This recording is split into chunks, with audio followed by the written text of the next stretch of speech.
Welcome to day 7 of our 5-a-day challenge. See if you can find a way to sit that is comfortable for you, just for a few moments to meet yourself, meeting yourself as you are. Noticing the breath in your body, noticing what sensations are in the body, noticing what kind of quality is in your thoughts. Are there lots of thoughts jumping from one to the other, or is there just one repetitive thought, or is the mind quite still? And how about the emotions? Are there any emotions present? And focus yourself, whatever you are noticing, breathing through it. Bring the attention of your breath to it.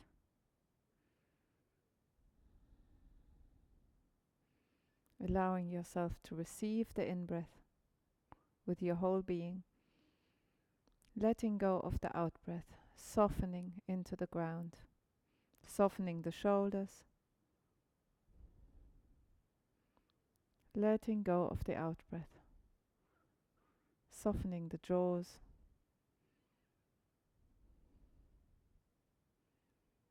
Softening the eyes. Allow yourself to gaze at yourself lovingly.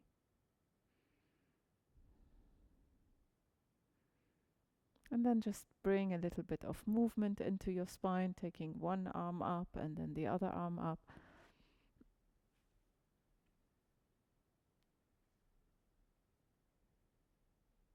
Make it feel good for you. Breathing deeply. Inhale, breathe out. Inhale, breathe out. Inhale, breathe out. And notice as you go to one side a tendency maybe that leg wants to go up. Just soften it into the ground as you come down to the side with your body. And then coming from one side to the other, twisting round.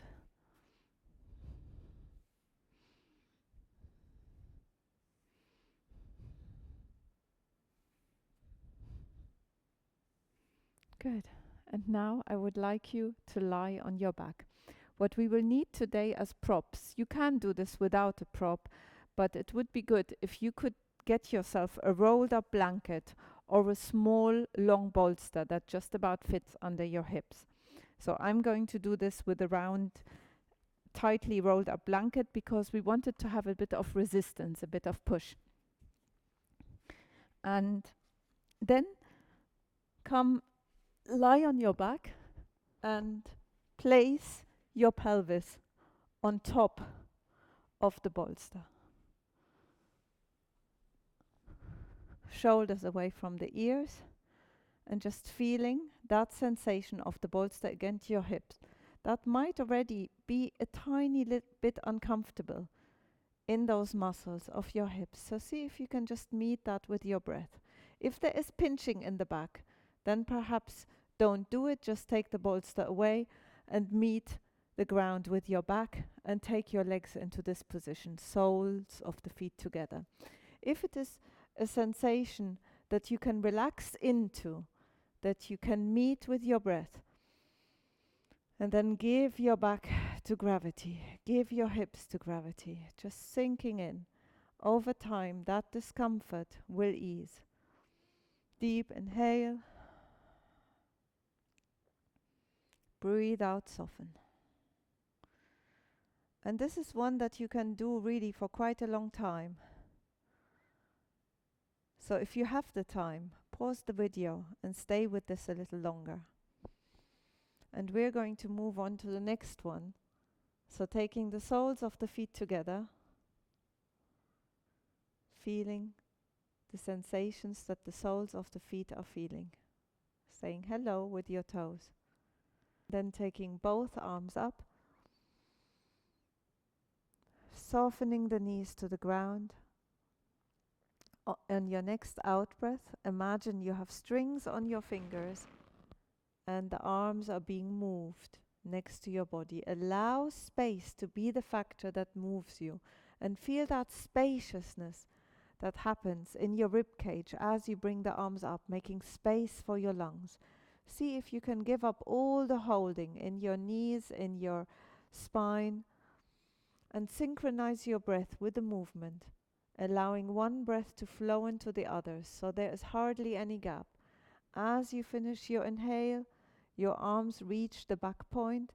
As you finish the inhale, you straight away move back up, and as you finish the out breath, you straight away feel those strings that move your fingertips. Come back up. If you have tightness in your shoulders, feel free to move something under your arms at the back there. So like this. And if it's only in one arm, then you can adapt it and let it go only under one arm so that the other arm can still go to its stretch capacity. This is a really, really beautiful movement to mobilize the shoulder joint, to bring openness back into the chest muscles, into the shoulder muscles, and bring openness to the whole torso, allowing the lungs to breathe deeply. And then at some point, allow your arms to just rest at the back, stretching out your legs.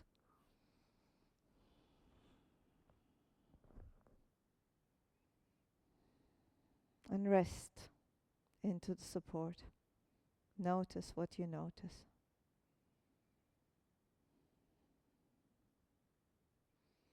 Now bend your legs and take the rolled up blanket or the bolster or whatever you were using away.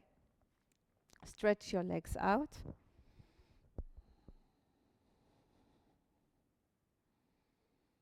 Notice how your back is feeling on the ground now after you have removed the blanket.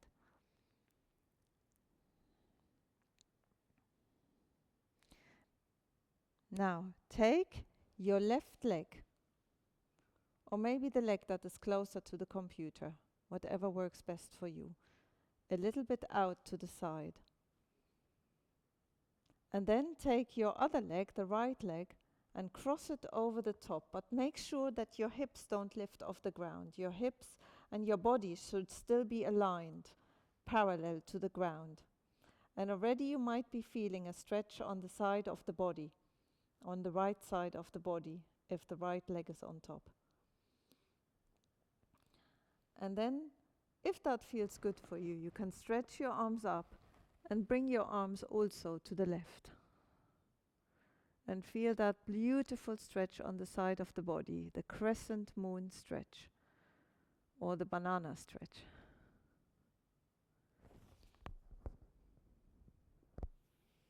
Breathing, inhaling into the trunk, into the belly.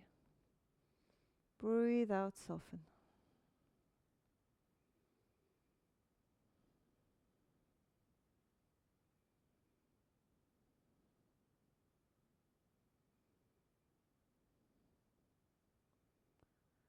Take one more deep breath.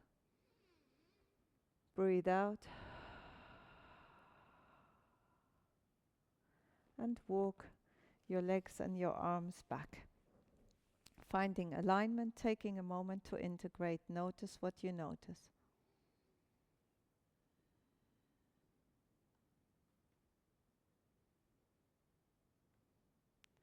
And then walk your right leg a little further out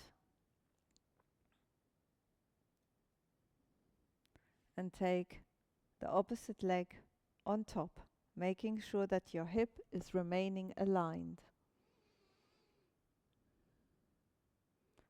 Feeling that stretch that is already building on the side of your trunk.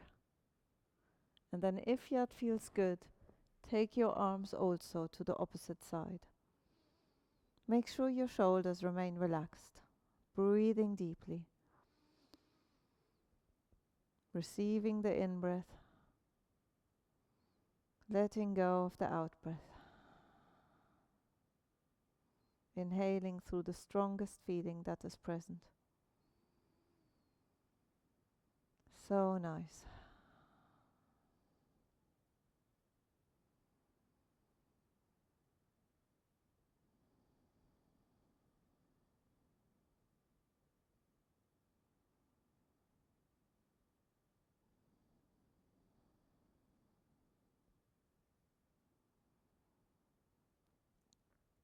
And then let go of that. Slowly come back to the middle, taking a moment to integrate.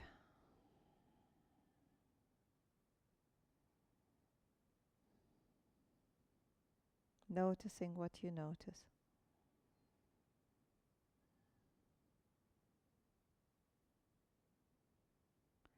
Now, bend your legs, roll yourself onto your front, taking the toes together and the heels apart, and place your forehead on top of your hands. And just allow your hips to relax into the ground. Allow your shoulders to let go, melting towards the ground. Allow your head to fully let go into the hands.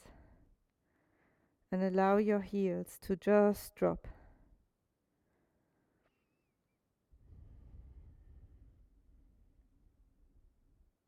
This is one of those, you can just take your time with this if you have the time, and stay here a little longer, pause the video and join us once you're ready. And then take your arms like this, elbows underneath the shoulders, the forearms parallel to each other, stretching one leg at a time away from you, creating spaciousness in the hip flexor. And then push with your elbows against the ground, lifting the chest, and feel that stretch in the front of your body. This could already be enough, but if you would like to add an optional extra, then lift the foot, so bending the knee that is further away from me right now, and look over towards me and twist your neck to see your foot. So you're looking in the opposite direction to the foot that is up. That is the Sphinx pose, shoulders away from the ears, looking at your toe.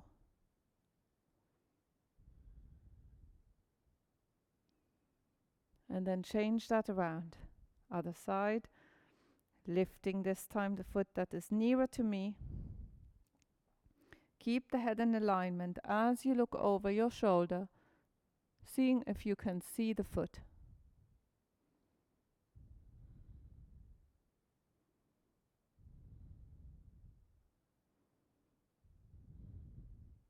Pull the navel in and up as you do this to protect your lower spine.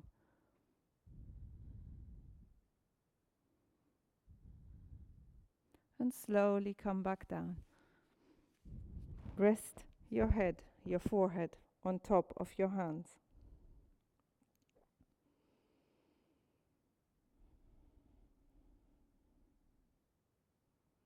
Allowing your back to sink into the ground.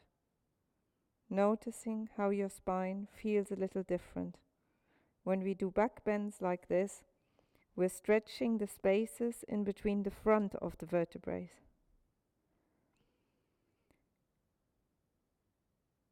Now we're going to do an upward dog. So for some of you, that might be a little bit too intense.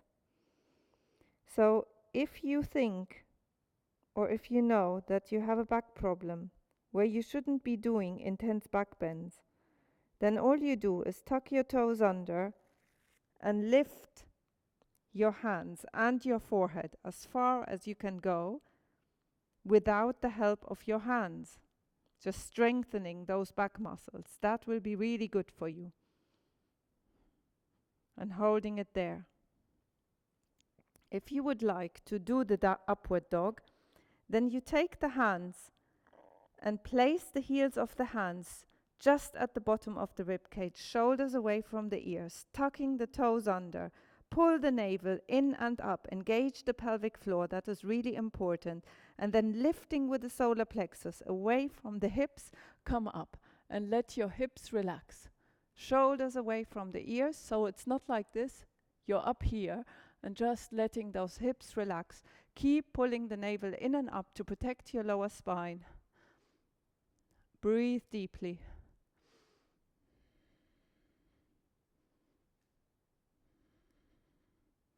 And then slowly coming back down, resting the forehead on top of the hands.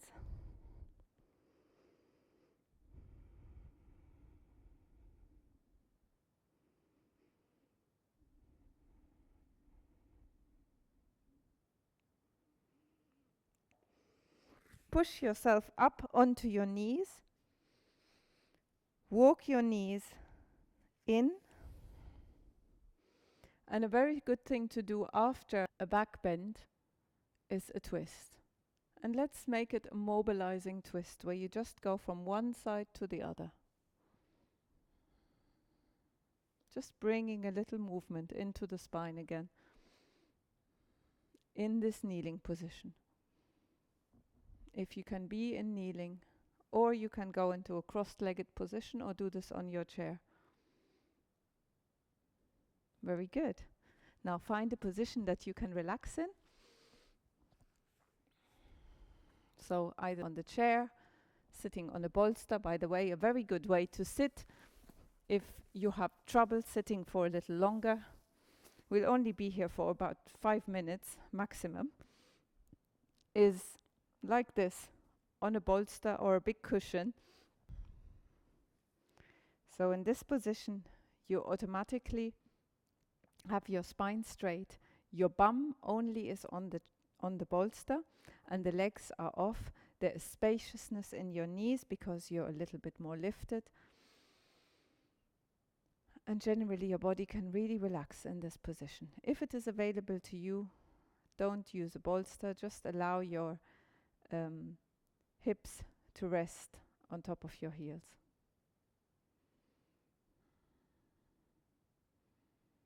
Noticing your breath, already starting the foundational breath, the yogic breath, breathing into belly, chest, collarbone region.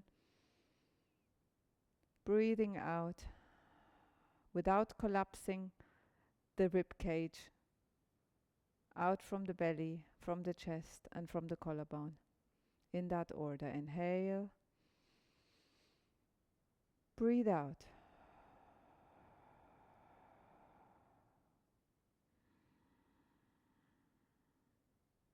And keep on breathing in that way whilst I explain to you the bee's breath. So in a moment, you're going to close your ears with your thumb. You're going to put your index finger and middle finger just very gently on top of your eyes. So you will not be able to see or hear me. So once you do this, make sure you have your shoulders relaxed. That is really important. And make sure you have the back of your neck aligned. So don't go into this. Keep your shoulders quite relaxed, and just in as relaxed way as possible, place your hands gently on top of the eyeballs, thumbs closing the ears, and then you can hum. Ideally 9, 12, 18 or 21 times, a number that divides by 3. And if you want to do this longer than we are doing it, then stop the video and just do this for as long as you like. So now, closing the ears, closing the eyes, softening the shoulders, and hum.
Once you are finished, noticing what you notice, dropping your hands onto your thighs with your palms facing up. This is a wonderful pranayama exercise for calming the mind, for releasing any tensions in your vocal cords or in the throat energy center, giving you better communication, more clarity, more precision of expression. And it is also good for the thymus gland, reawakening the thymus gland, which is our inner healing agent that normally becomes dormant as we age. But if you do a lot of humming practices, you can reawaken it or keep it alive. Bring your hands to your heart. I trust you enjoyed this session. Well done for finishing session number 7. Goodbye. See you tomorrow.